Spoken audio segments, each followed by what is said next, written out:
अगर इस एक्सप्रेशन का लिमिट हमें गिवन है जैसे कि √π/2, तो हमें इस एक्सप्रेशन की लिमिट निकालनी है।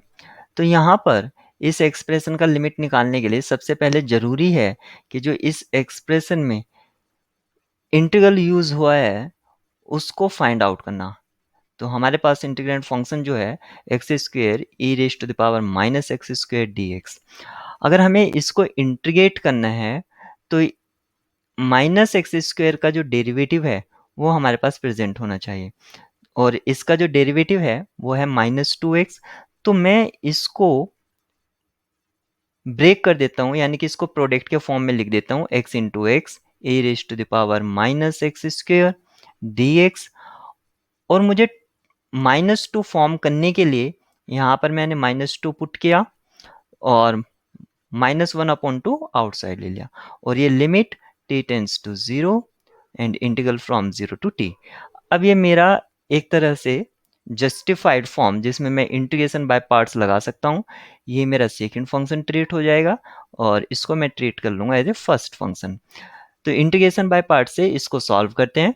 तो फर्स्ट फंक्शन ऐसे ही सेकंड फंक्शन का इंटीग्रेशन, इंटीग्रेशन ऑफ e⁻x इसका सेम होता है तो कोई चेंज नहीं रहेगा, यानी कि x इंटू e⁻x² और इसका जो लिमिट है वो है 0 to t minus of first function का डेरिवेटिव यानी कि x का डेरिवेटिव 1 और सेकंड फंक्शन का इंटीग्रल। तो ये हो जाएगा -e⁻x² और ये इंटीग्रल है फ्रॉम 0 टू t dx। और पूरा जो हमारा लिमिट चल रहा है वो -12 आउटसाइड है और limit of t tends to 0, limit of this expression is. तो ये हमारे पास एक्सप्रेशन है। अब हमें पता है जैसे सीक्वेंस में हम पढ़ते थे limit of xn plus limit of xn plus yn क्या होता है, limit of xn plus limit of yn। इस सेम कंसेप्ट को हम अप्लाई करेंगे तो लिमिट को एक तरह से डिस्ट्रीब्यूट करा देंगे। तो ये जो हमें मिलेगा -12 limit t tends to infinity x e⁻x² और इस एक्सप्रेशन का लिमिट हमें रखना है 0 to t minus limit t tends to infinity 0 to t e⁻x² dx। और इस एक्सप्रेशन का हमें लिमिट गिवन है, ये जो हमारे पास एक्सप्रेशन आया इसमें -12 और लेना है तो ये minus minus turns to positive and half ये रहेगा तो हाफ। और इस एक्सप्रेशन का हमें लिमिट गिवन है वो है √π/2। तो इसको पुट कर देते हैं √π/2। तो यहाँ से जो मिल गया है वो √π/4 हो गया है। अब हमें इस एक्सप्रेशन का लिमिट फाइंड आउट करना है। तो सबसे पहले जो फर्स्ट एक्सप्रेशन है उसमें अपर लिमिट पुट करते हैं। तो अपर लिमिट पुट करने से हमें ये क्या मिलेगा, t e⁻t² और लोअर लिमिट पुट करने से 0 मिलेगा, यानी कि x प्रोडक्ट में है।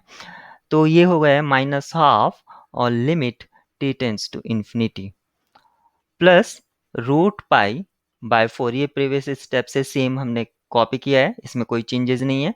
अब सिर्फ हमें फर्स्ट एक्सप्रेशन का लिमिट टू फाइंड करना है। तो यहाँ पर आप देखिए जैसे कि लिमिट पुट करता हूँ ∞.0 फॉर्म इसमें फॉर्म हो रहा है, यानी कि 0 इंटू इंफिनिटी। तो ये एक इनडिटर्मिनेट फॉर्म है। तो इसको सॉल्व करने के लिए क्या तो हमें इन्फिनिटी बाय इन्फिनिटी फॉर्म में इसको कन्वर्ट करना होगा या 0/0 फॉर्म में, ताकि हम इसमें L'Hopital rule easily apply कर सकें। तो मैंने इसको लिखा t/e⁻t²। अब ये इन्फिनिटी बाय इन्फिनिटी फॉर्म में रिड्यूस हो गया है। तो ये था हमारा half limit t tends to infinity. अब क्योंकि ये इन्फिनिटी बाय इन्फिनिटी फॉर्म में है तो एल हॉपिटल रूल के अकॉर्डिंग न्यूमरेटर और डिनोमिनेटर का इसको सेपरेटली हम डिफ्रेंशिएट करेंगे। तो ये 1 हो जाएगा और ये हो जाएगा e⁻t² और t² का जो डेरिवेटिव होगा 2t ये होगा। और लिमिट हमारी चल रही है t टेंड्स टू इंफिनिटी और -12 प्लस √π/4। ये प्रीवियस स्टेप से कॉपी चल रहा है। अब यहाँ पर हम लिमिट पुट करेंगे तो ये जो फंक्शन है एक्सपोनेंशियल फंक्शन ये भी इंफिनिटी और ये जो 2t है ये भी इन्फिनिटी, यानी कि 1 अपॉन इन्फिनिटी टाइप का पूरा फॉर्मेट हमें ऑप्ट इन हो रहा है, यानी कि 0 को टेंस करेगा। तो पहला जो एक्सप्रेशन था वो फाइनली 0 को चला गया है, और जो सेकंड एक्सप्रेशन का लिमिट चल रहा था √π/4, तो इन दोनों को प्लस करेंगे तो √π/4।